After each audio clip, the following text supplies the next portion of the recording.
No spin, no bias, no censorship. I'm Dan Wootton. This is Outspoken Live episode number 196. And breaking right now, a major Nigel Farage ally who was backstage with him at the Birmingham rally on Friday night has proposed an audacious peace deal to bring both Rupert Lowe and Ben Habib back into the party. There needs to be more leadership from both Farage and from Rupert Lowe. And part of that leadership, I think, is the kiss and make up between the two of them. I think Ben Habib should broker the deal because he knows both and is highly trusted. He is the kind of pope, if you like, of our religion, of patriotism and right-wingery. God, the religious metaphors have gone far too far. But that's what we have to do. But can that really happen, given Rupert's strident attack on Nigel for breaking his promises over the rape gang inquiry in a blistering Daily Telegraph column today? So, in my digest, I'm going to explore this new plan being discussed within Reform UK to reunite the right. Then, analysis from my superstar panel, conservative social media sensation Charlie Downs and the host of the brilliant If This Is True channel on YouTube and X, Bernie Spofford. Also coming up on the show today, how can the right challenge hard left economist Gary Stevenson, who is now being embraced by the MSM? Harry and Meghan's Sussex squad has been exposed for bullying the black female charity boss, who has called out the Duke of Sussex for bullying and harassment, and yet the fake royals still refuse to call them out. And Prince Andrew could be set for a public comeback as the lies of his accuser, Virginia Giufree, have dramatically unravelled in Australia overnight. You're not going to believe the story. Big updates after yesterday. Then, in the Uncancelled Aftershow on Substack, it's launch day for Meghan Markle's new brand As Ever, which of course means a mortifying interview with the New York Times from her kitchen containing bold new lies and an awkward video encounter with her reluctant mother. We're going to cover it all with the royal YouTube sensation P-Dina. Do you know what the most outrageous thing is? Although actually I'm taking this as quite a positive. You can't even buy her products in the United Kingdom. She dislikes us that much. www.outspoken.live is where you can sign up to watch the after show. We'll also, before the end of the show, reveal today's greatest Britain and Union Jackass.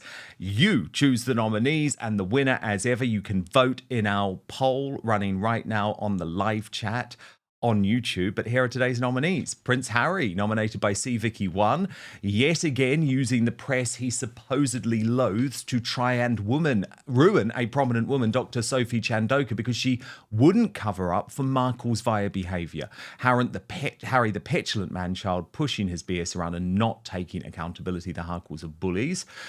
Virginia Roberts, or Giuffre, nominated by Becca Thorne-Cuvist for lying again, allegedly, to the world about dying in 4 days. And nominee 3, Thomas Wald by the Heathrow CEO, nominated by Darren Donaldson because they were warned about the potential issues that would cause a power outage. And we know how many people were just completely destroyed or had their lives or their weddings or funeral plans completely destroyed because of that Heathrow shutdown. We're going to announce the greatest Britain at the end of the show. Let me know your comments as well, especially on whether you think this Reform UK civil war can be resolved by allowing Ben Habib and Rupert Lowe back into the party. But now, let's go.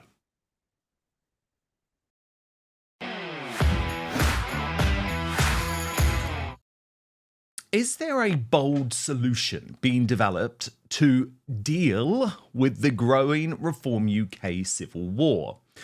Andre Walker, a long-time Conservative who defected to Reform UK and is close to Nigel Farage, so close that he was backstage with him at the Birmingham rally on Friday night, has made a number of bombshell proposals to Reform's leadership to reunite the warring party. And they include hiring Ben Habib, who, as you'll know, has been on the attack against Nigel, to be reappointed within the party to lead a transition team, a US-style transition team, preparing reform for government.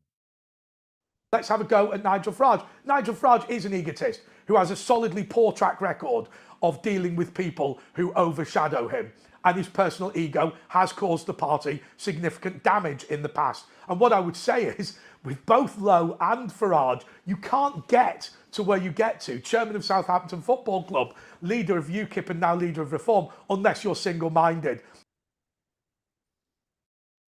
Now, let's just see exactly how this could potentially work. There needs to be more leadership from both Farage and from Rupert Lowe. And part of that leadership, I think, is the kiss and make up between the two of them. I think Ben Habib should broker the deal because he knows both and is highly trusted. He is the kind of pope, if you like, of our religion, of patriotism and right-wingery. God, the religious metaphors have gone far too far. But that's what we have to do. And we have to take seriously this concept of not saying, I support him or I support him, and take seriously this concept of not saying, I'm not watching Andre anymore because he hasn't supported Rupert, or I'm not watching my Tuesday anymore because he's not supported Nigel. We have to get into the mindset of recognising that unity is strength and disunity is weakness. Okay, so that's the plan. Bring Rupert Lowe back into the fold, end the police investigation, end the bitter recriminations of the past month.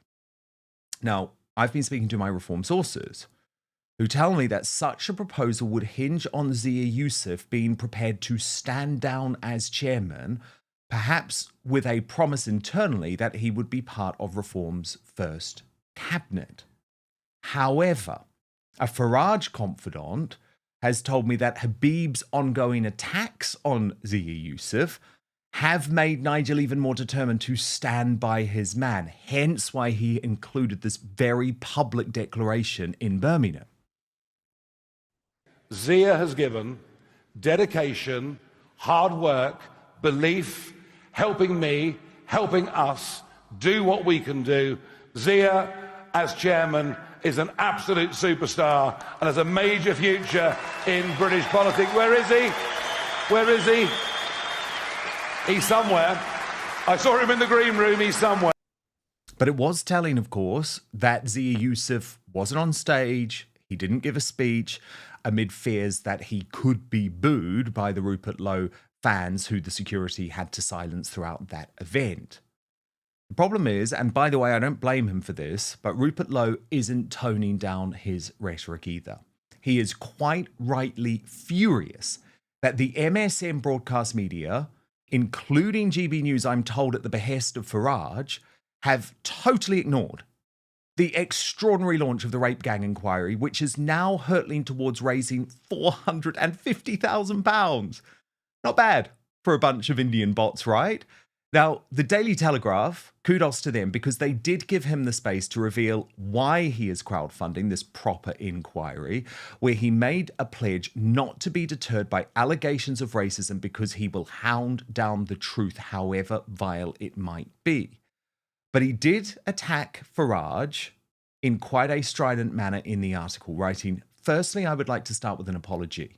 In January, my former party Reform UK made a number of bold promises stating that they would launch and hold an inquiry into the rape gang scandal. That never materialised. In my view, that is not how politics should be conducted, particularly on an issue of such magnitude. I pushed behind the scenes hard, but I was unsuccessful. For my role in that, I apologise.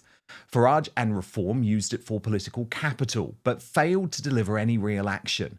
Their pledge gave so much hope to so many millions. To renege on that once the headlines had moved on is politics at its very worst. This is what the inquiry will do. We will not be deterred by baseless allegations of racism or Islamophobia. We will hound down the truth, however vile it may be. A qualified panel is currently being assembled, including a victim representative who was groomed and raped for many years herself. We will fund a legal advisory team to support the panel, and all hearings will be live streamed. Every pound spent will be transparently published. In January, it looked like something might finally change for the victims. Justice might finally come. In the end, nothing did. This inquiry is the only way we can change that. I hope you will consider supporting it." And I mean, how can you have an issue with that? It was a promise made by Nigel Farage, and I think it was a promise Reform should have kept. And while Reform has taken a significant dip in both polling and membership numbers, You've got to remember the overall political scenario where there is a real opportunity to pick off Labour heavy hitters at the next election one by one. I mean, look at these latest statistics revealing that a stunning 13 Labour cabinet ministers could be defeated. Angela Rayner to reform. It would be deformed if she was in it. Shabnam Mahmood to an independent. Ed Miliband to reform. Bridget Phillipson to report. Wes Streeting to an independent. Rachel Reeves to reform. Liz Kendall to reform. Yvette Cooper to reform. John Healey to reform. Jonathan Reynolds to reform. Heidi Alexander to the Conservatives. Lisa Nandy to reform. Pat McFadden to reform. Whoa. Meanwhile, though, reform has wasted so much political capital at a time when the government is ripe for destruction on so many issues. Take these two examples from today's superstar panel. Bernie Spofford has concentrated on this threat from the United States, with Trump saying that Britain won't get a trade deal until Starmer restores free speech to British citizens. Bernie writes, "You want a white knight? Trump just played the Queen's Gambit. I might cry. Outstanding move." And what about this lunacy of slippery Starmer governing based on a fictitious Netflix show, Adolescence, which, by the way, changed the ethnicity of the murderer at the centre of the drama from a black teenager to a young working class white lad from a nuclear family in Liverpool? Starmer, by the way, has now twice described this absolute work of fiction as a documentary. And Charlie Downs posted on this, it is fair to say that governing on the basis of fiction is a sign of a deeply unwell society. As with so much of what goes on in modern Britain, this too will be looked back upon our descendants as a symptom of madness. And both Bernie and Charlie join me now.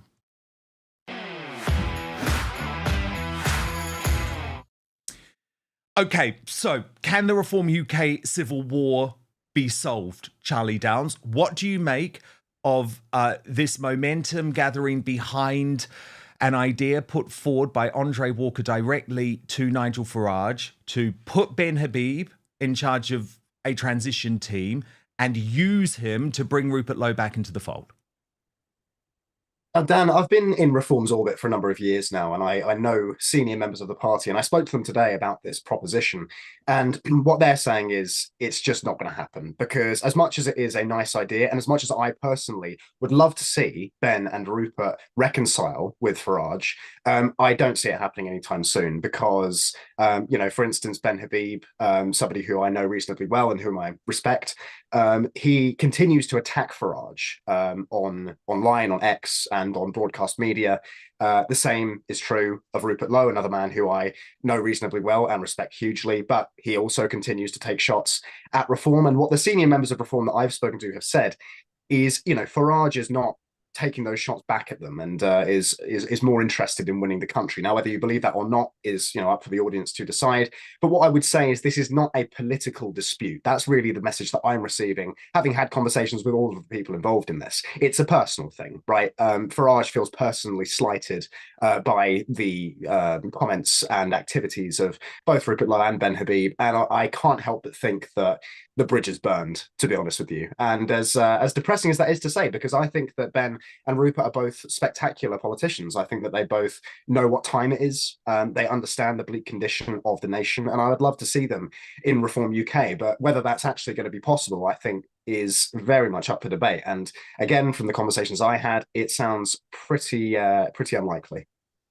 Bernie Spofford, isn't that then putting ego and personal rows ahead of saving the United Kingdom?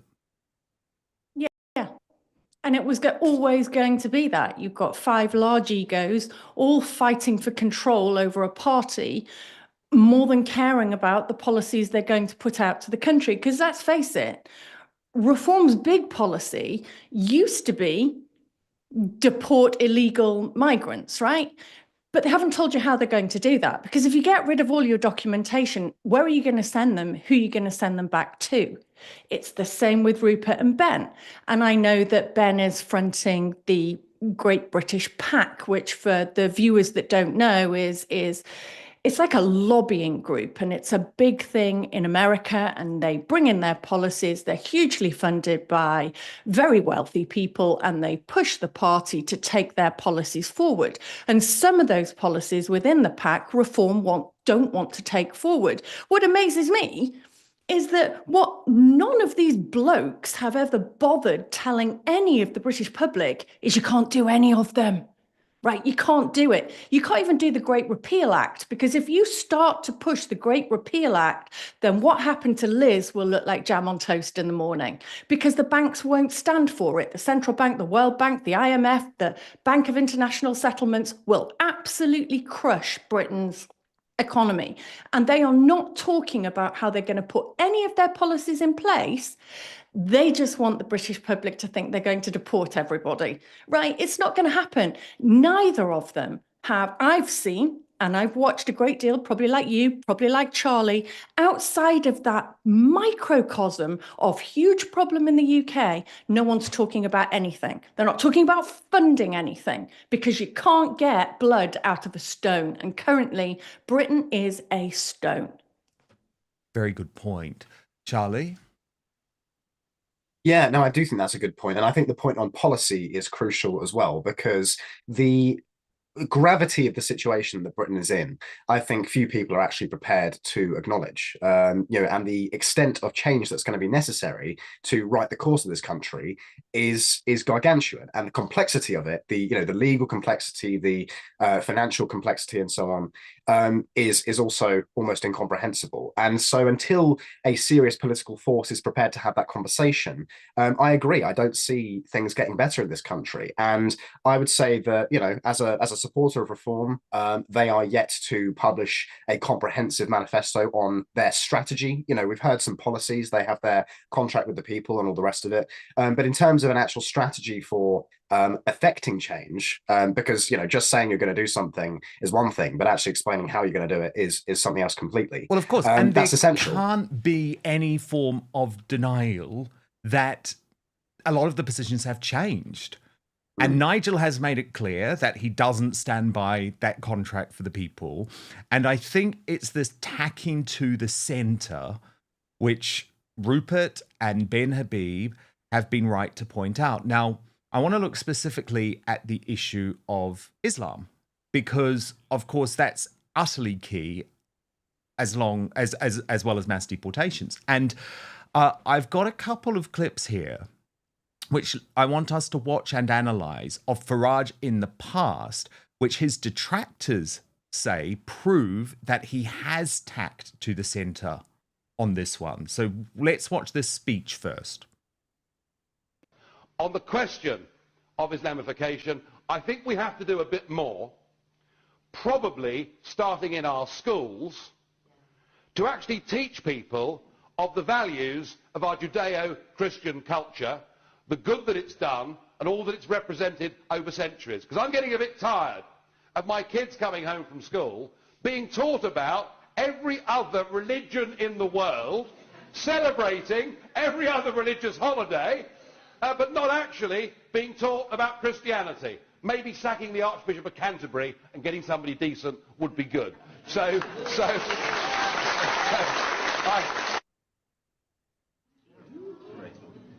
There are over 20 police forces now in this country that turn a complete blind eye to the operation of Sharia courts and Sharia law. If you're not prepared as a nation from the top down to stand up for your cultures and your values, then those cultures and values will be threatened. And it's one of the ways in which I just have this huge admiration for what the Aussies have done over the last 20 years. I really do. I really do.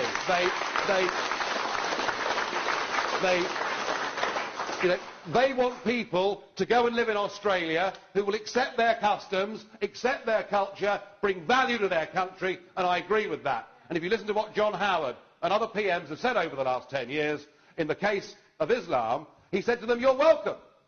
You're welcome to come here and to have your children here and to bring them up as Australians. But if you're coming to take us over, you're not welcome. We need a little bit more backbone, do we not? In our church, in our police force, in our parliament.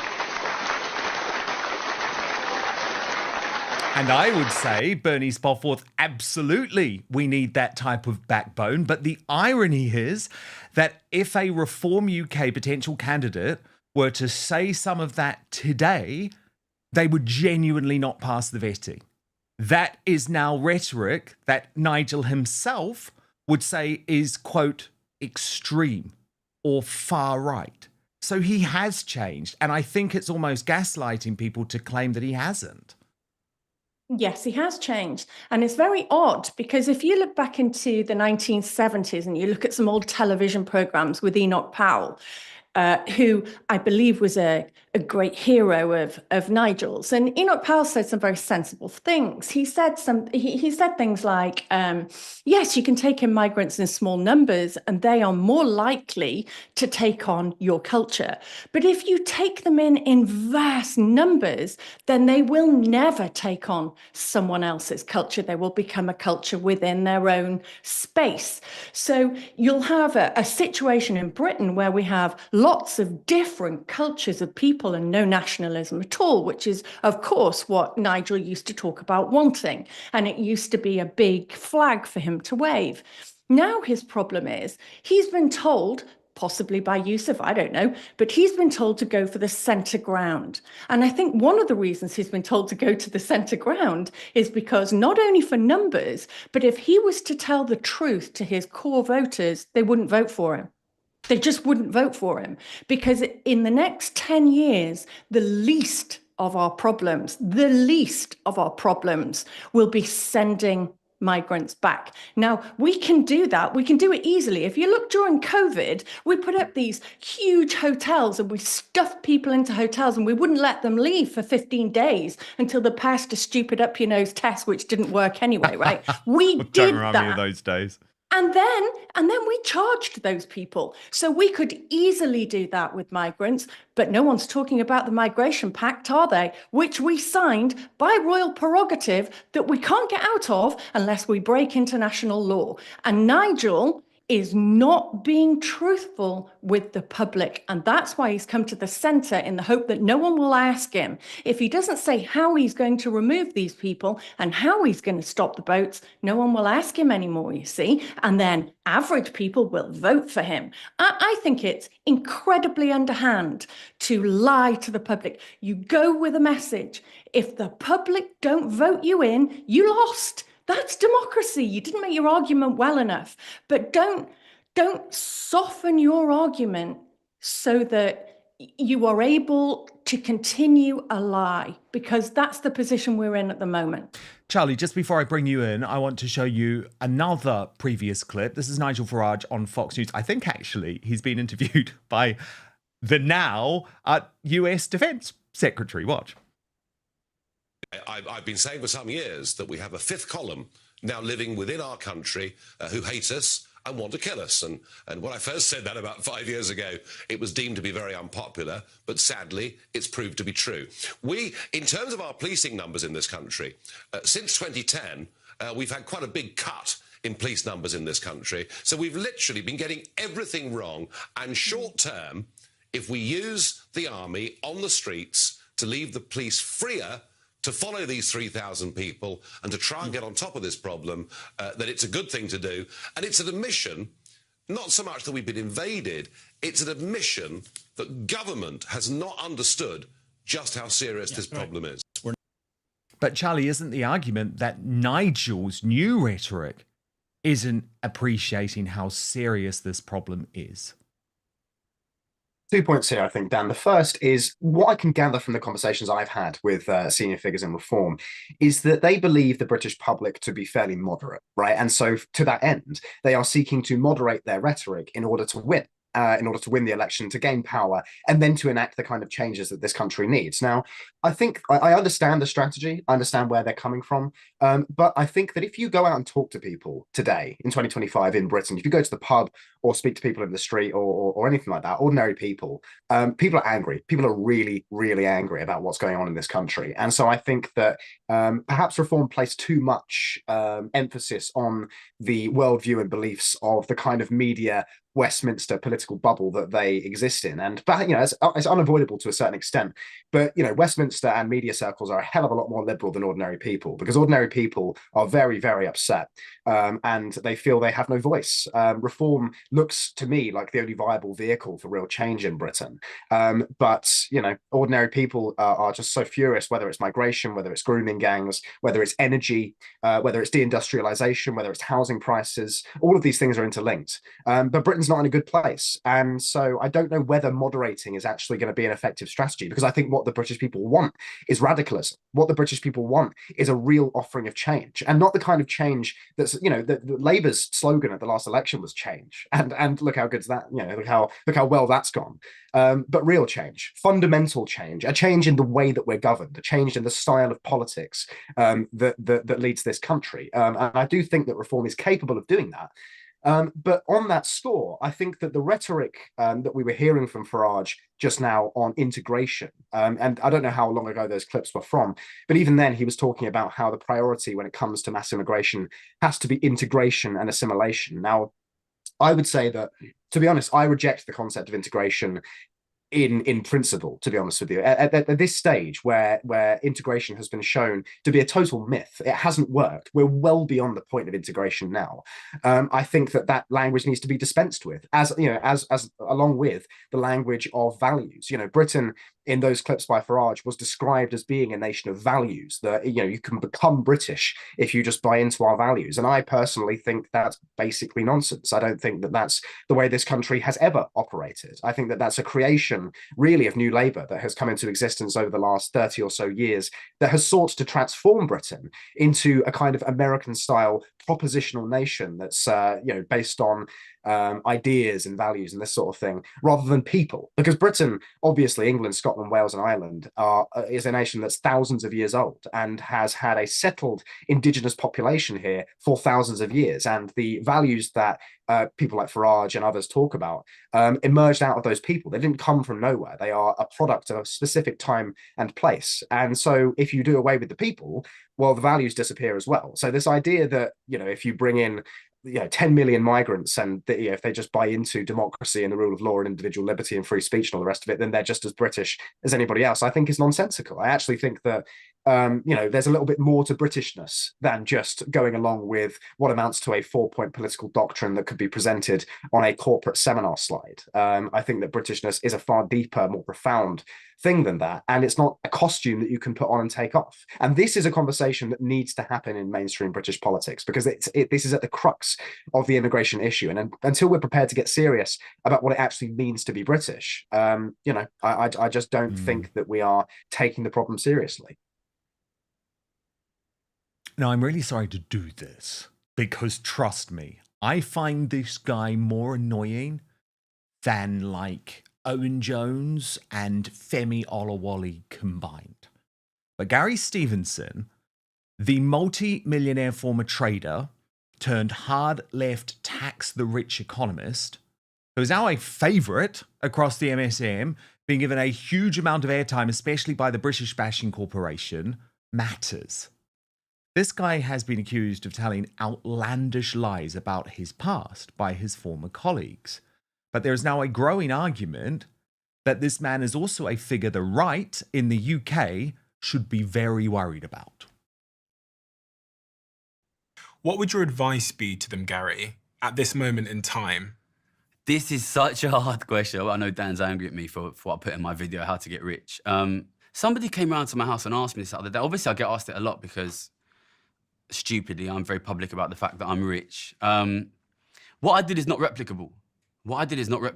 It's not. I'm sorry, but it's not. People always say, why don't you teach me to trade? Like, it's hard.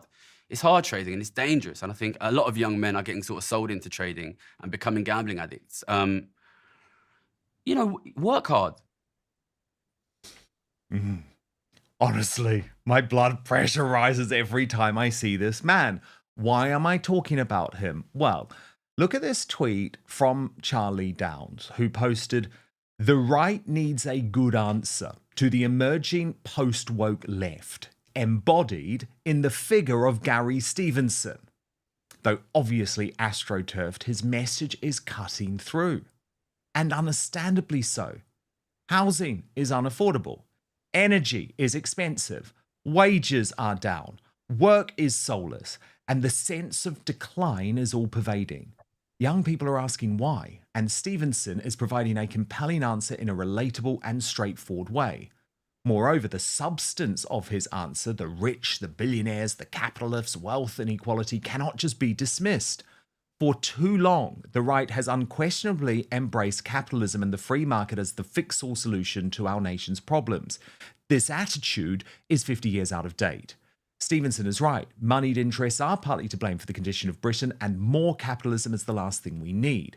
Of course, what he fails to address is the fact that policies like mass immigration are the project of those same moneyed interests. Rather than pointing this out and offering real solutions, he advocates for yet more tax, which is exactly what the present political class wants too. Stevenson is pushing at an open door. He is not a radical, but an agent of the establishment. He promises change, but what he actually represents is more of the same.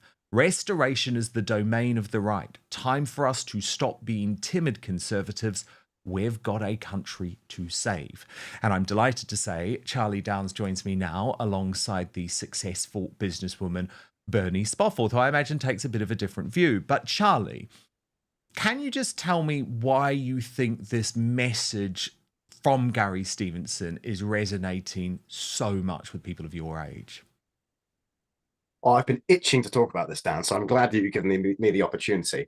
The right has basically thought in only economic terms for the last 50 years, since Thatcher, basically. We've behaved as if the only thing that matters when it comes to politics and the running of a nation is the economy. And you can see this right the way from Thatcher through to John Major, through even to Blair, the continuation of Thatcher, through then to Cameron and the Cameronite Conservative Party, right the way through to Sunak, and today with Keir Starmer. Because all you ever hear our politicians talk about is growth, whatever that means. I mean, growth as defined by our ruling class is just an increase in GDP, which is this totally abstract figure that doesn't really have any, it doesn't reflect the well-being and the quality of life of ordinary people at all. GDP per capita is the statistic that would tell you that. And GDP per capita has not kept pace with GDP, certainly since 2008. And the price of housing, the price of electricity, wages and so on have all, basically have deteriorated, and they've left the welfare of ordinary people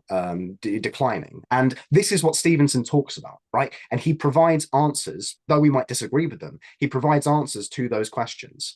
And I think that there's a reason that he is, as I said, he is astroturf. There's no doubt about it. He's been on Question Time and all that sort of thing. Which other, populist white male YouTuber could get on Question Time in a matter of months? I mean, it looks to me as it certainly raises my eyebrows.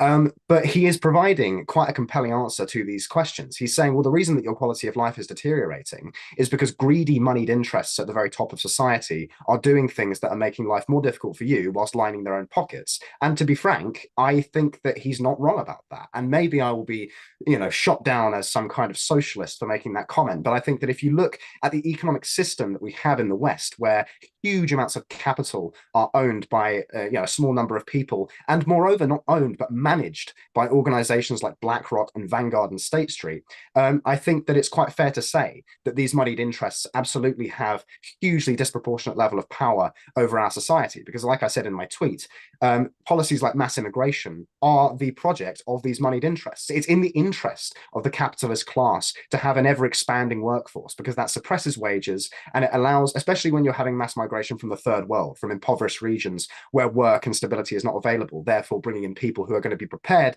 to take lower wages. That's obviously in the interests of those seeking to turn a profit, because it means they have to spend less on their workforce.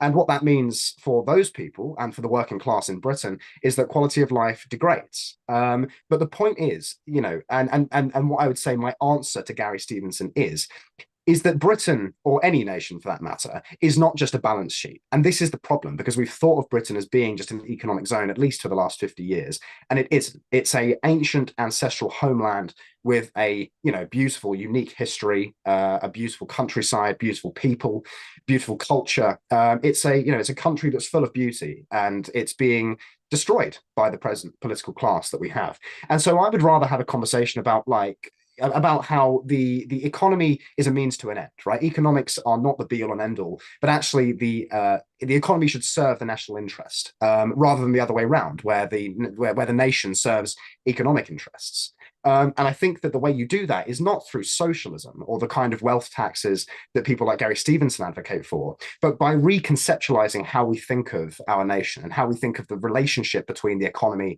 and ordinary people. Because actually, what is important when it comes to building a nation? Well, I would say that it's giving people a sense of belonging, giving people a sense of purpose, a sense of rootedness, a sense that they are in their right place, doing the right thing, and contributing to society. And I think for hundreds, maybe thousands of years, we had that in this country, because we had an economy and a kind of a nation that was organized along the lines of rootedness rather than the kind of nomadism that we have today. Because I think part of the reason that young people especially have such problems with mental health and such problems with feeling a sense of belonging and purpose is because we're always on the move, whether that's moving from rented accommodation to rented accommodation, overpriced and full of mold in a place that we don't feel we belong, where we didn't grow up, or whether it's work that feels soulless and completely without meaning, just punching a clock, hitting KPIs for a manager who you hate.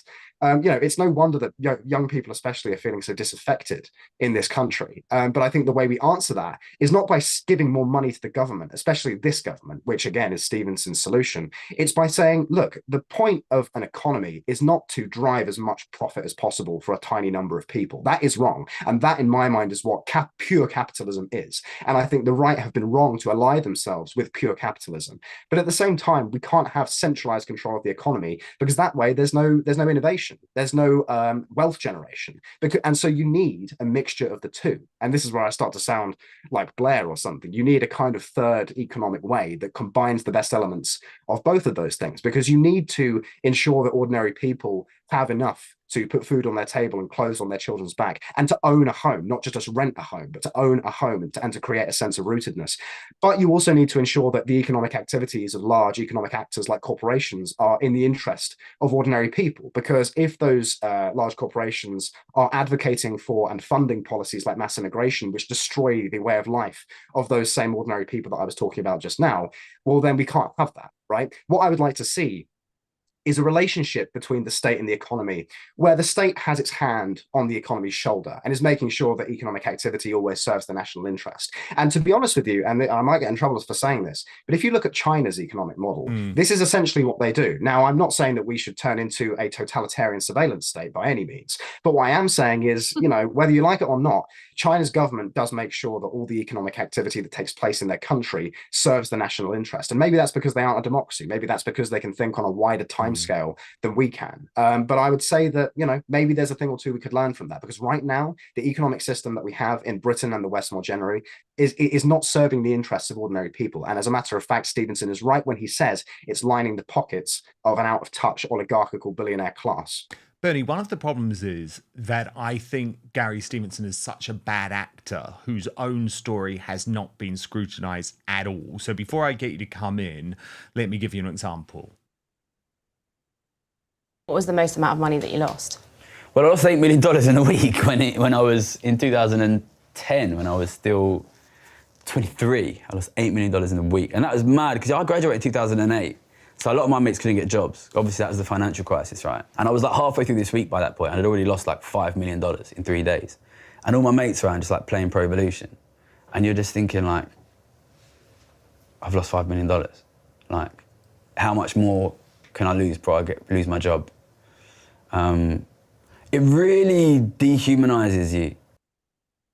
And Kent Braeburn, who worked on the trading desk at Citibank alongside Stevenson, said, like, he actually contacted the guy, Stevenson, and said, is this book fiction or non-fiction? Because there are so many outlandish lies. Do you buy what he's saying at all? And also, how do you respond to Charlie? First, I want to respond to Charlie, because I quite like a lot of what you said, Charlie, but I think you're missing the key thing here.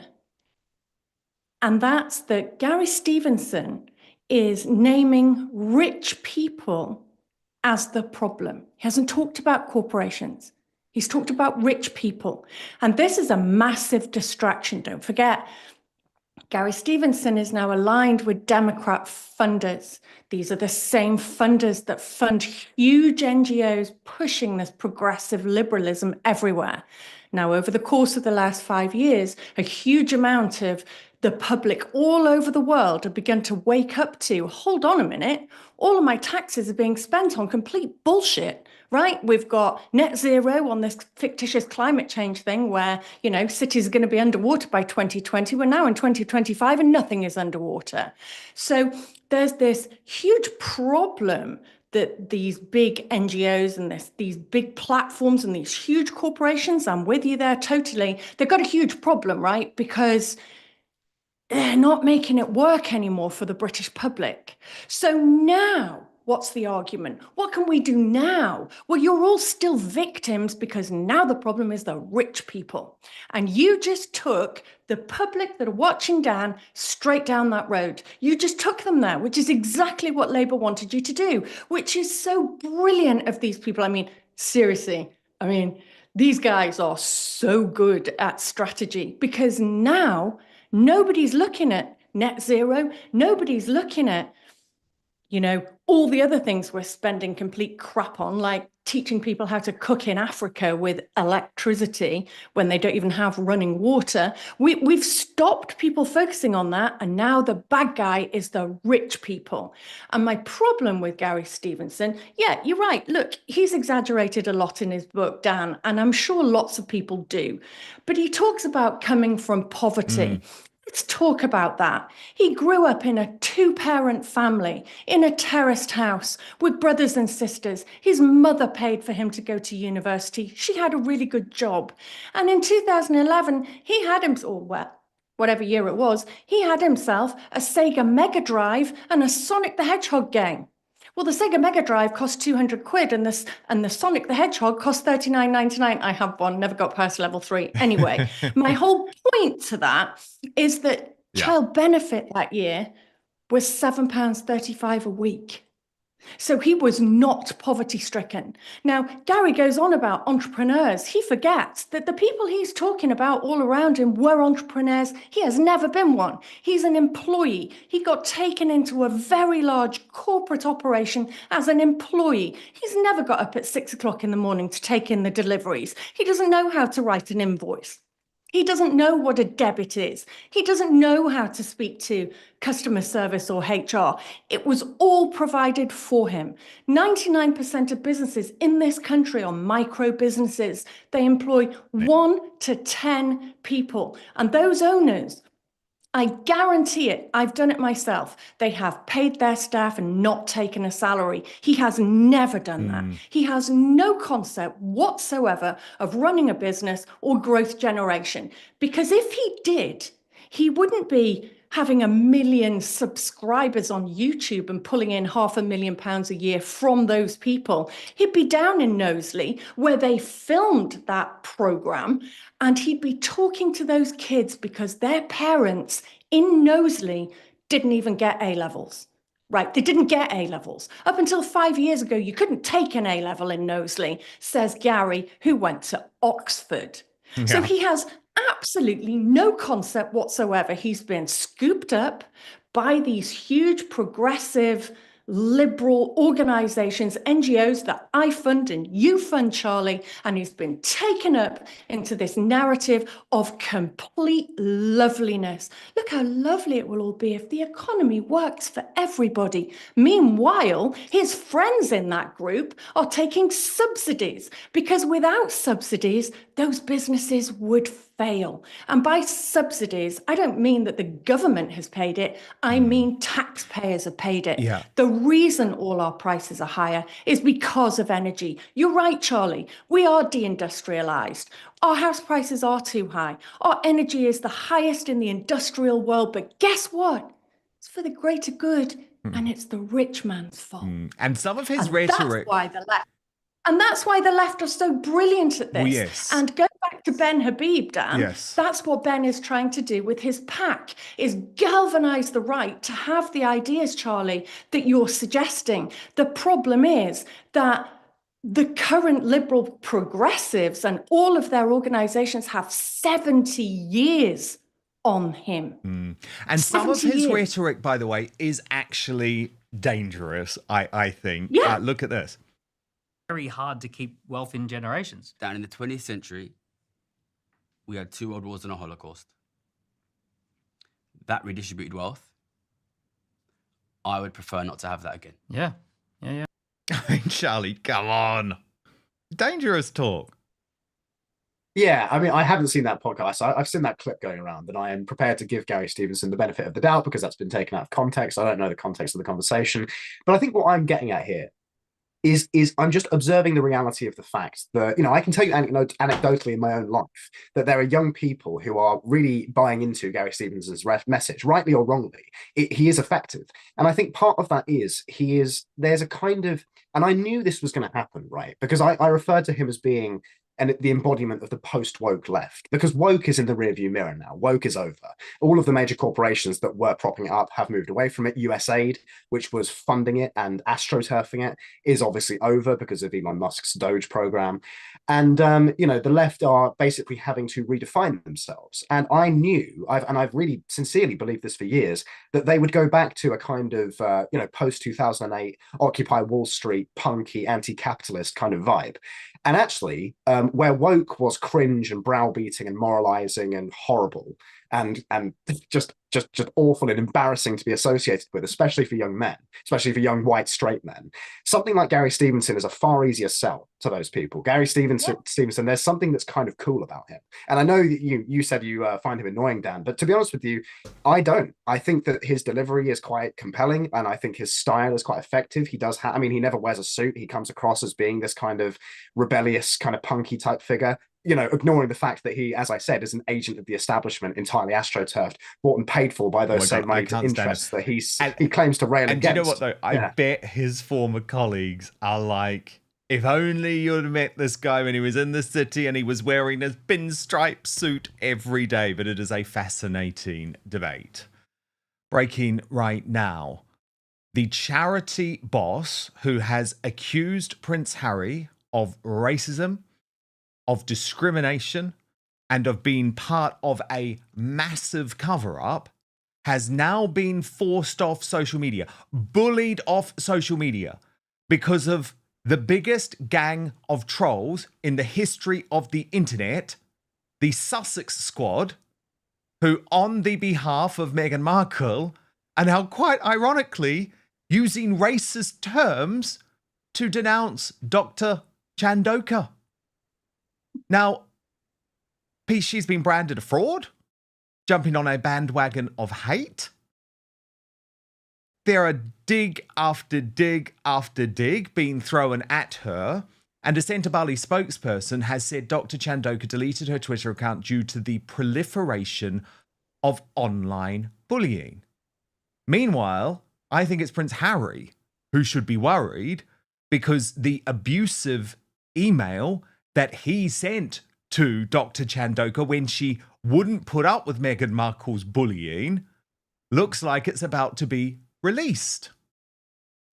Now, this is all deeply, deeply uncomfortable, but in some ways I'm glad it has happened because I have been subjected to the type of destruction that the Sussex squad, through a whole medium and network of paid bots, of coordinated campaigns to shut down enemies. I have been subjected to that. I know what it's like. So has Victoria Arbiter, the daughter of the famous Royal Press Secretary Dickie Arbiter, who posted on X, if Harry and Meghan's cyberbullying initiatives are ever to carry any weight, they'll have to denounce all the accounts posting hate in their name. Granted, in a world of free speech, they can't control what people write, but they've publicly thanked their fans on numerous occasions, which is tantamount to permission to post on. And I'm sorry, I have given Prince Harry and Meghan Markle well over a year to disassociate with the Sussex squad, and they refuse. Meanwhile, more footage has emerged of Meghan acting like a bully on stage with Dr. Sophie Chandoka. Watch. You can see there, Meghan wants absolutely nothing to do with this woman. Mean girl behavior, just like we saw yesterday.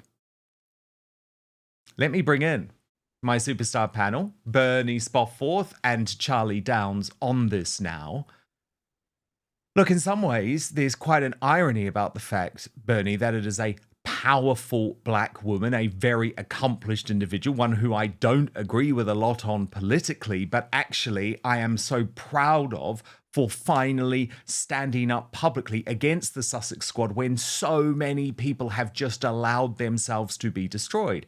And how on earth can anyone take Prince Harry and Meghan Markle seriously when they talk about the scourge of trolls, when they talk about the need to regulate the internet, when actually they have a professionalized gang of internet trolls trying to bring down anyone who decides to take them on for appalling behavior, for bullying behavior, for racist behavior? I know I shouldn't find this funny, but I actually do. Sorry. Because it's just so beautiful, isn't it? Because so ironic. Because it's just the woke eating the even woker. Because yes, right, the troll farms that go after anybody are despicable, and we've seen that a huge amount. Anybody who disagrees with anything that the left say on any of the progressive narrative are completely destroyed. But, and I know you're not going to like this, Dan, but I think Harry might have a point. And his point is that this charity he set up in his mother's name was to look after the orphans of AIDS victims and children who have AIDS, right? That was the original concept. And I know it's spread out slightly, but that was the concept. And we saw him playing football with kids where he was at his happiest before he met Sparkle and his life went woke. But that was what he wanted to do, a traditional type of charity. What's happened in the last 2 years is that the woman they've brought in is a massive activist, and far less money has been spent on the children, and a huge amount of money has been spent on costs and activism, including climate change. So the money that's coming in, I think last year they pulled in, their revenue was 3.4 million, including £1 million from Harry's fictional spare.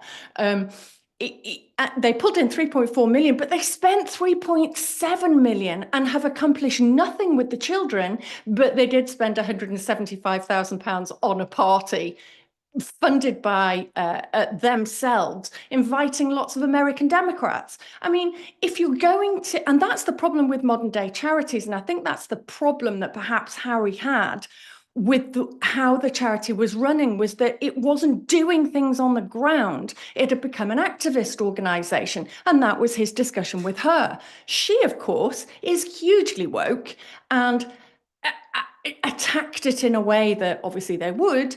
And then the Sussex squad, which is a vile operation of trolls, I know you've experienced it, have all come in to attack her. It's just they will always eat themselves. But the thing is, main crux of this. But that isn't why. I mean, I completely agree, by the way, with your criticism of what these charity organizations have become. They are not charities, they are activists. I completely agree. Yeah. The interesting thing, though, Charlie, is that isn't actually why Prince Harry had the problem.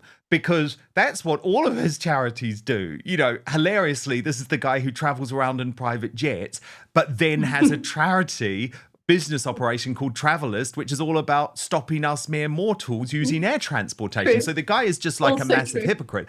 What actually this came down to is that there was a powerful woman of color who wasn't prepared to march to the beat of Meghan Markle's drum, who wasn't prepared to be bullied by Meghan Markle, who wasn't prepared to allow Meghan Markle to humiliate her on this stage during, it was mortifying. You know, the Centre Bali charity, look, she just refuses to allow Dr. Sophie to stand next to Harry. Harry's friends are now trying to say, oh, Dr. Sophie must be jealous of Meghan. No. It's the other way around. Because remember, Dr. Sophie Chandoka has never wanted to be a public figure. She chose not to publicly defend Meghan Markle. So I totally agree with the points that Bernie is making about the charity, Charlie, but actually that's not why this fallout has happened.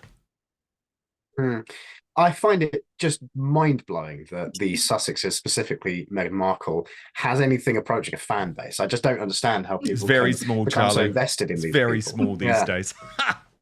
Well, indeed, and probably also astroturfed as well. But it just, the idea that somebody could get excited about and go to bat for somebody like Markle just blows my mind. I think that Markle is at once I don't like talking about her because I think that attention is exactly what she wants. But on the other hand, I found her a fascinating object of study because she is one of these figures that comes around every now and then who embodies some certain elements of the zeitgeist that we're living in, because she is at once this kind of, glitzy Hollywood, bourgeois actress, is also this incredibly narcissistic, vindictive, nasty, by all accounts, person who steps over people, who destroys people, who attacks people, who get in her way.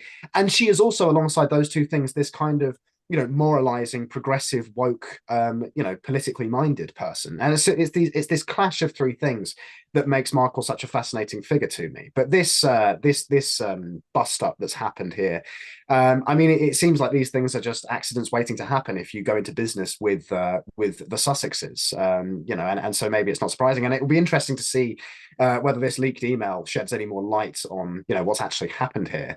But on the broader point of the what I would call the charity industrial complex, yes, I think this is another area of economics and politics that nobody's talking about. Nobody is owning this issue, and I think part of that is because something the left do so well is they capture language and ideas that sound really nice, that sound really cuddly, whether that's Black Lives Matter or anti-fascism or whatever else, pride, for example.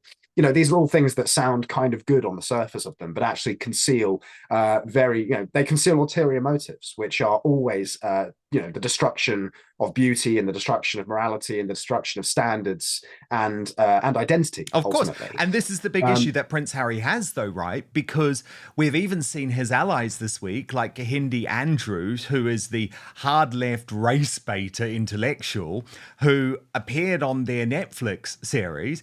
And he's now turned on Harry, saying, oh, no, of course this guy, he's from the British royal family. Of course he's all about a white colonial narrative. And this is what's fascinating. I want to show you, by the way, two very different reactions from both sides of the political spectrum. And I think they're equally hilarious.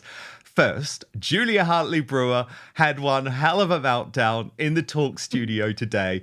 And it was just beautiful to watch. Live. I just wish Harry and Meghan had done what they said they were going to do, which was just sod off to America and live a private life. Shush! Just shush! Bye-bye. No one's interested. No one cares.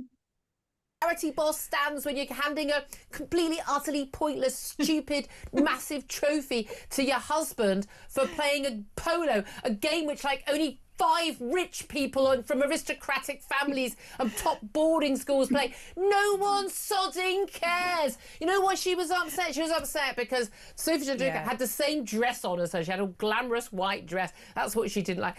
These people are absurd, and they need to get real problems. They need to be worried about losing their job. They need to be worried about paying their electricity bill next week. They need to be worried about whether they can get into A&E. They need a proper problem, as opposed to, I'm a bit worried about the trustees of this charity that I started, from my multi-millionaire royal palace where I lived. I just don't think that British people, sane British people, not the Sussex squad, care. I just love that. But then on the other hand, right, you have Dr. Scholar, who I actually describe as the biggest race baiter in Britain, now put in the hilarious position where, because of her sort of almost, I would argue, unquestioning support of Harry and Meghan, is now having to find a way to turn on Dr. Sophie Chandoka, the type of black woman on the left who she would usually support. Offended. Now, this entire framing is a tad intellectually disingenuous to me, because how is a public statement of Prince Harry and Princess an example of bullying and harassment on a scale when you, Sophie, put this out in the public domain first? Yeah, your report against the Board of Trustees at the Charity Commission is in the public domain. Your lawsuit against the Board of Trustees at the High Court is in the public domain. How else are Prince Harry and Princess meant to respond to your public actions, except by responding with a public statement? Can you see that? I think you may have other examples, so dig deep, because this right here isn't it. Fascinating the way Sophie uses words like my country director, my executive director, because I'm thinking, girl, you're the chair. We all know the role of a chair, do you? Because you're not the CEO who runs the daily operations of the charity. The CEO would have country directors, executive directors, yada yada. But so why are you talking like you're the CEO, and why are you talking like you own the place? The language smacks of a hostile takeover, in my humble opinion. Bernie, I find this so beautiful, right? In a very similar way that you were before, because how hilarious that we have the ultimate class warrior, Dr. Scholler, now backing the prince, backing the privileged prince who has had every advantage of the colonialism that she claims to despise. It's just wonderful. I just don't even know. I don't even know where to start, because actually she is completely right. But that means she's supporting the prince, and she hates the prince because of all his colonial past. She must be in a terrible situation. Daniel, you should definitely send her some wine. Yes, she's not coping, is she, Charlie? No. Although neither was Julia Hartley-Brewer. But I totally agree with what Julia says. I mean, this is just an argument that most people look at. No one cares. And think, what the hell? Well, they just think, what the hell? And they also think, I think, Charlie, that this just represents why Prince Harry has allowed a woman to ruin his entire legacy. Yeah, I mean, you're doing pretty well if you're upsetting and annoying Julia Hartley-Brewer and Dr. Scholler. I mean, that's actually quite an achievement, maybe commendable. But I'm just waiting for the Prince Harry redemption arc. I'm waiting for the inevitable separation, the inevitable divorce, and then the inevitable round of, media and maybe books from Harry where he said, I was in this horrible relationship, here's the tell-all story and all the rest of it. And hey, maybe he comes out of it looking quite good. I don't know. I mean, maybe I find that hard to believe because he's made a bit of a tit of himself over the last 5 to 10 years, but either way, it's all good fun, isn't it? This stuff it takes our minds off the more the more awful things that are happening in this country and elsewhere. But I do think, just to tie the previous story and this one together, as a political point, you listening to Dr. Scholler and looking at Meghan Markle and those sorts of figures who really do represent, they're like the embodiment of woke politics, right? Browbeating, bitchy, unpleasant, rude, and vindictive, completely without a kind of desire to make the world a better place. I would say you compare that to somebody like Gary Stevenson, and again, I find Gary Stevenson to be a far more compelling sell, and that's why I think he's popular. Yeah. But either way, I'm glad to see the back of woke.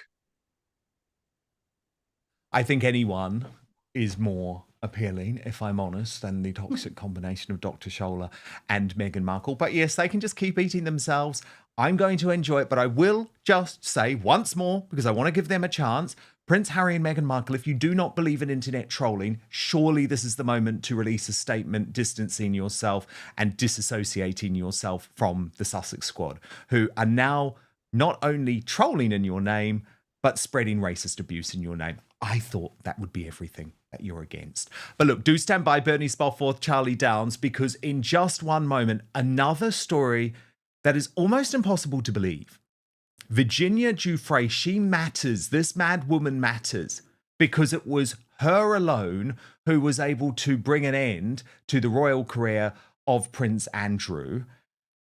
And her credibility has just been totally shot in the most extraordinary manner. I promise you want to hear about this because it is truly nuts. So much more on that in just 1 minute.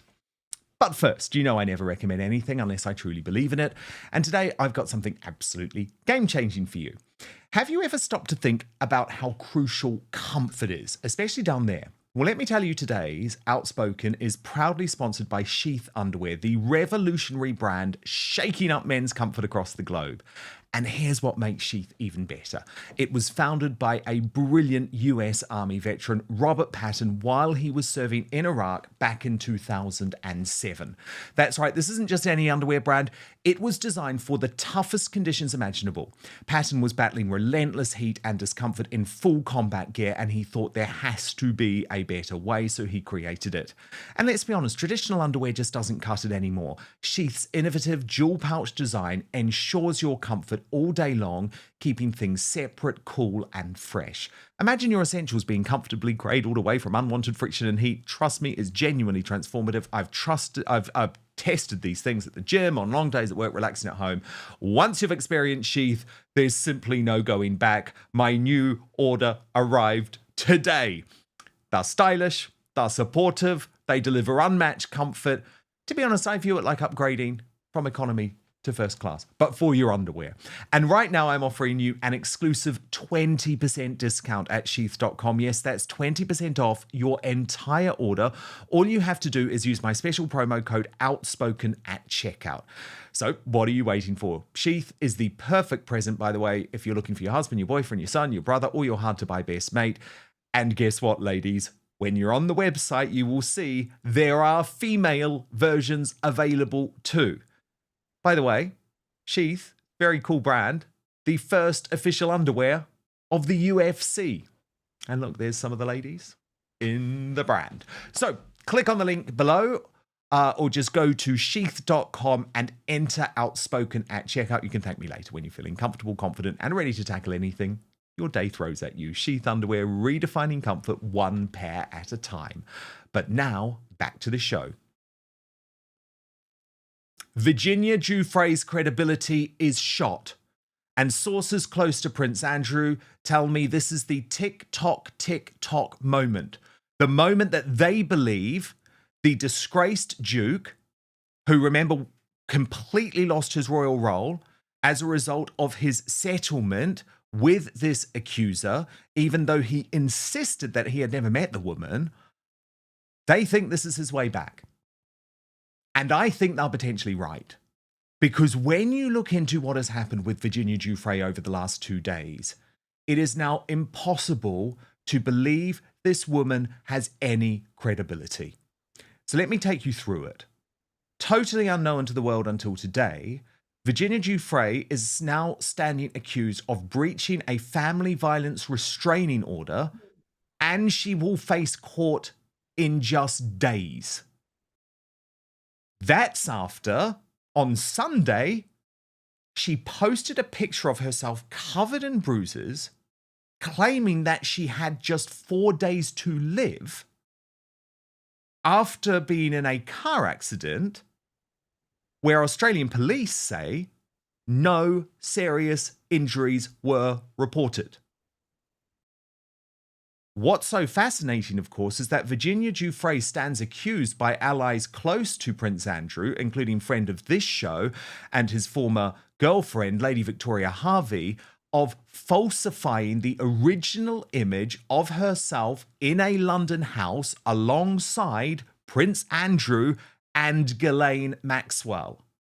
Now, medical experts say that the picture that Giuffre posted with bruises all over herself would be very unlikely to be caused by a kidney condition.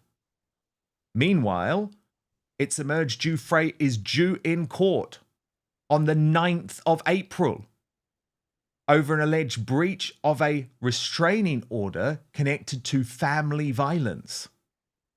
She is believed to no longer have access to her estranged husband or her children.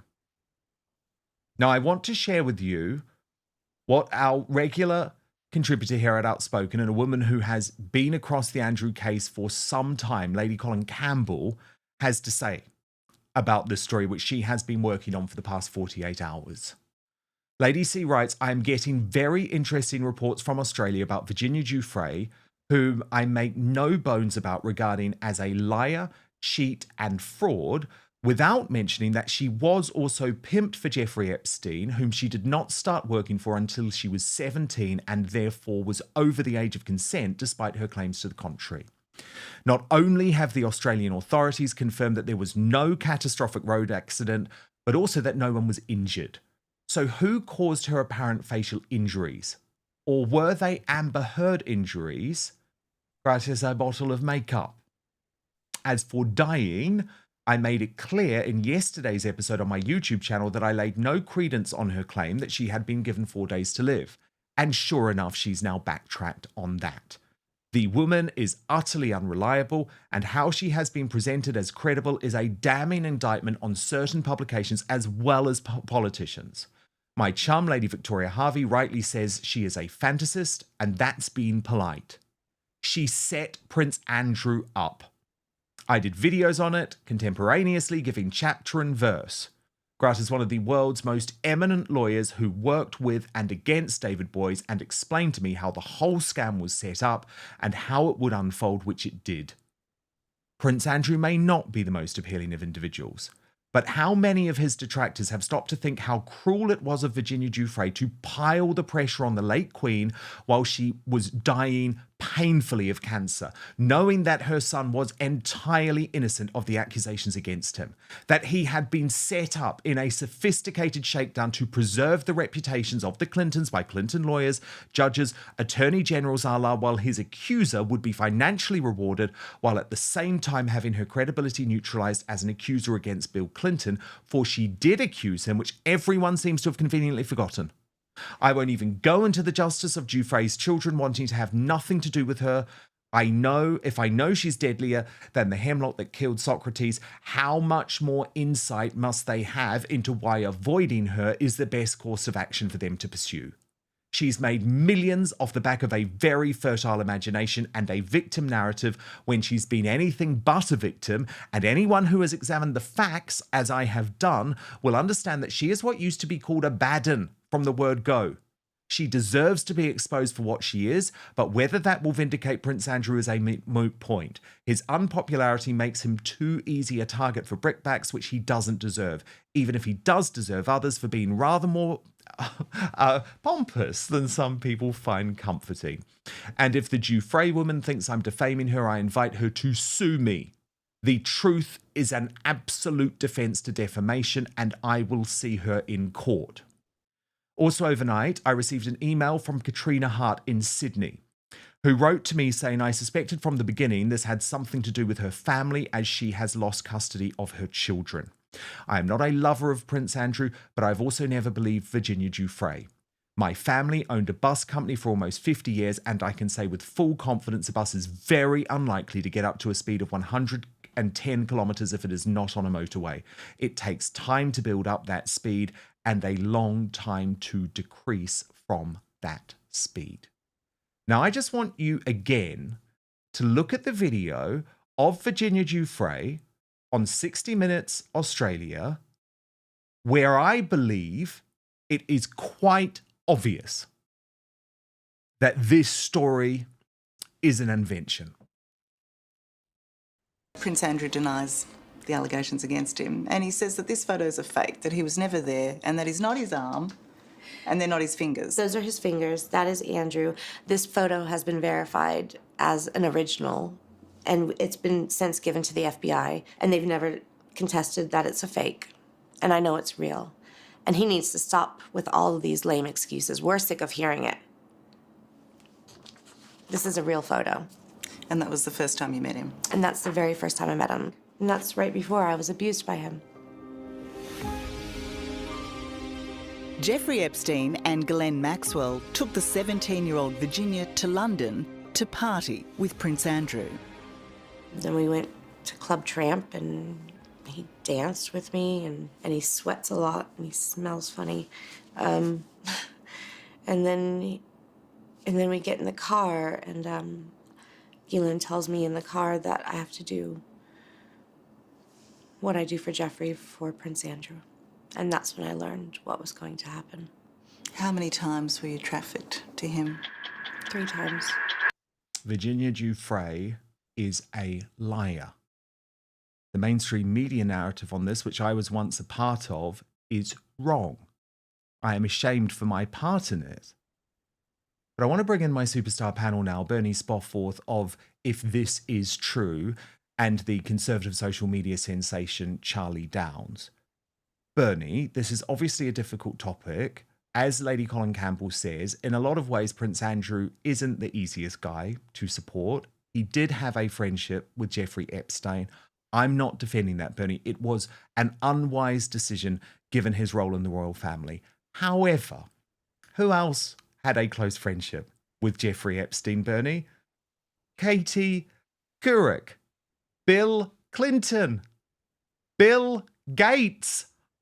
The darlings of the American liberal left were all at the same dinner party that Prince Andrew was, or if not that particular dinner party, certainly on the Lolita jet, certainly socializing with him on the island. So the targeting of Prince Andrew over this Epstein relationship all came down to Virginia Giuffre's claims, and her credibility has now been shattered. Yeah, it's completely shattered. I think it is. And you know, for a doctor to tell you have 4 days left, really? 4 days? What, from this minute? So 4 days from now, at this minute, I'm going to drop dead. And you're able to post that on your Facebook or your Instagram. It's incredulous. Yes, because Bernie, sorry, I should just quickly interrupt because I meant to say this earlier. She is now trying to say that she didn't mean to post it on her Instagram. She meant to share it on her private Facebook account. But even if she shared it on her Facebook account, what doctor says to you, yeah, really sorry, you've got kidney damage, you're going to die 4 days from now? It's not the countdown to Christmas, you know, and she's not hooked up to lots of machines. She doesn't look like she's on any kind of dialysis. I showed the image to my daughter, who's a painter, and said, her bruises are bad, aren't they? And she just said, no, it's makeup. Wow. And I think a lot of people have said, no, that's makeup. And if you've hurt your kidneys and you've been in a minor bump, which is what the police said it was, a minor bump, then you wouldn't have facial bruises like that. I think it's interesting that a restraining order was taken out on her by her husband and children. But it's also interesting to note that her husband is up on firearms charges and on reckless driving charges. So it doesn't look like a completely cohesive family to start with, which it must give you pause to say, look, if everything this woman has said previously is undermined by this now, you have to question what went before. And I think what's really it's telling about all of this is that if Prince Andrew hadn't been in the public eye and Prince Andrew, then there wouldn't have been so much pressure on him to settle this case. The Queen was very ill. It was obviously deemed in the royal family's interest to settle it and get rid of it as quickly as possible. Whereas if he had been able to go to court, she probably wouldn't have come forward if it hadn't been Prince Andrew. But if he had gone to court, would this all have actually been proved to be false at the time? And the problem is he wanted to.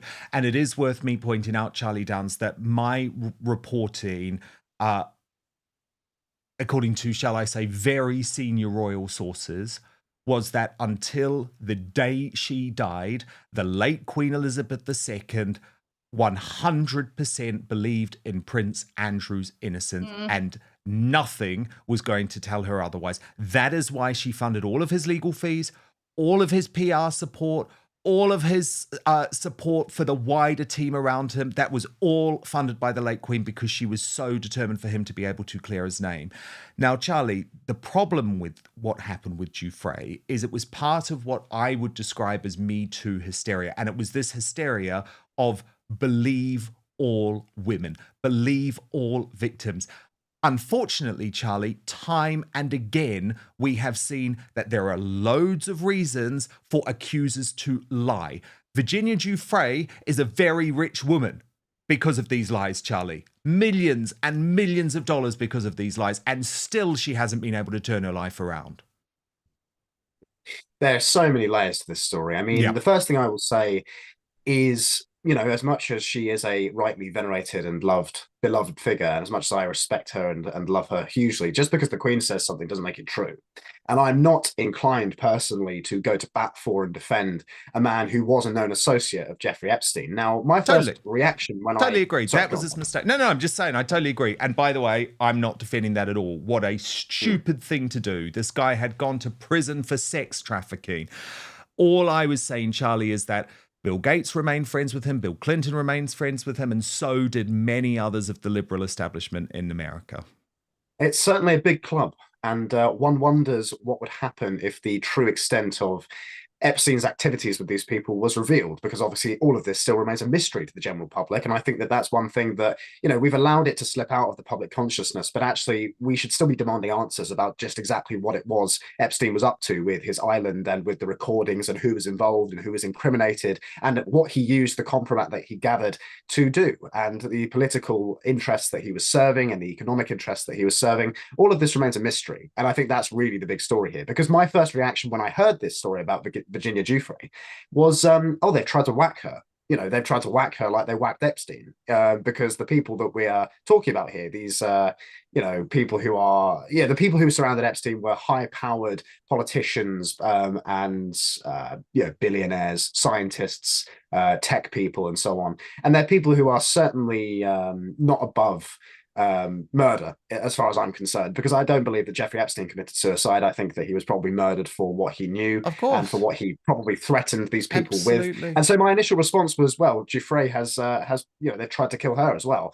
Now, obviously, there's a little bit more nuance to this story, because it does sound as if there are questions as to Giuffre's reliability as a source, but then my response to that would be, well, maybe there has been a concerted campaign against her to discredit her, because maybe what she's saying is correct, and maybe maybe Prince Andrew was completely involved in this. Again, I'm not going to make any specific accusations here, but I can't help but think that everything that surrounds anything to do with Jeffrey Epstein is it's rife with misinformation and confusion and misdirection. And I think that that's by design, because I think that the powers that be want us to be as far away from this topic as possible, because a hell of a lot of them are incriminated by it. Well, indeed, all I would just say is that people really do have to start thinking about why the only two people who either lost their liberty forever or lost their reputation, their career, their jobs as a result of connection to Jeffrey Epstein outside of Epstein himself are two Brits, Prince Andrew and Ghislaine Maxwell, who remains locked up in Florida. Two Brits. Now, that is very, very convenient for the Democrats in New York who run that judiciary. Very, very convenient. They don't have to look at any of their own. They don't have to look at Gates. They don't have to look at Clinton. Come on, wake up. And I think there's a lot more to come on this story, actually. I totally agree with you about Jeffrey Epstein, but I also think there's going to be a lot more to come about Ghislaine Maxwell and how she has ended up the fall guy for this. And remember, Prince Andrew is waiting patiently. Now, I know there'll be a lot of people watching who say, you're crazy. The idea that Prince Andrew could ever return to a public role is for the birds. But all I'm saying is that's not how Prince Andrew feels. He is utterly determined to return. He's patient. He's still a relatively young man. Let's see. It's going to be absolutely fascinating. But Virginia Giufree, I think now, to the world, has exposed what people like Lady Victoria Harvey and Lady Colin Campbell have been saying for a very long time. But it's a fascinating story. Brilliant superstar panel. Thank you so much. You've got to follow Bernie and Charlie on social media. Bernie is If This Is True on YouTube specifically. Thank you both so much for your company today. And actually, lots of debate from you, as you can imagine, in our live chat on the reform situation. Richard B says, don't give up hope, people. I firmly believe Rupert and Ben will launch a new party after the local elections. Reform will be finished within the year, and we have an open path to government. Then on the whole issue of Gary Stevenson, Katrina Williams says, recently listened to him. He is so full of himself. Plus, he says, nothing new. We have known from the 80s that the gap between the poorest and the wealthy has widened. My mother used to say the working man couldn't care about the rich as long as they feel they are getting a fair wage for a day's work. Okay, Greatest Britain Union Jackass time now.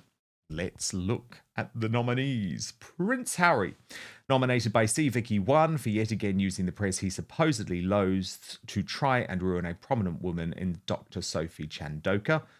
Virginia Roberts, now Giuffre, who we just discussed, nominated by Becca Thornqvist for lying, allegedly, to the world about dying in 4 days. And Thomas Welby, the Heathrow CEO, nominated by Darren Donaldson because they were warned about the potential issues that would cause a power outage. The results are in. It's close today. In third place, Virginia Giufree with 27%. In second place, the runner-up, Thomas Welby, the Heathrow CEO, with 30% of the vote. But today's Union Jackass for the Dr. Sophie media row, Prince Harry. First time he's won in the new incarnation of Greatest Britain and Union Jackass. We're going to be discussing much more about the royals, by the way, in our uncancelled after show, www.outspoken.live. Sign up to watch. P-Dina is with me, and we're really getting into Meghan Markle's big launch day because we haven't had a chance to do it on the show today. But before we go, you may have seen this at the top of the show because we accidentally revealed the Greatest Britain. But if not, let me tell you, it is such a brilliant woman. Betty Webb, nominated by Yvette Hansen. She was the Bletchley codebreaker who died this week, aged 101. And Tessa Dunlop, the left-wing columnist, had done a brilliant book with her. And I just hate losing this generation. It actually breaks my heart. Breaks my heart. It's a brilliant choice, Yvette, and such a perfect Greatest Britain. So thank you so much for your company today. Back tomorrow, 5 p.m. UK time, midday Eastern, 9 a.m. Pacific with Maya Tusi tomorrow. Very much looking forward to that. But hit subscribe if you're watching right now on YouTube and Rumble. Turn on the notification bell. I promise to keep fighting for you, and I will see you on the after show in just one moment.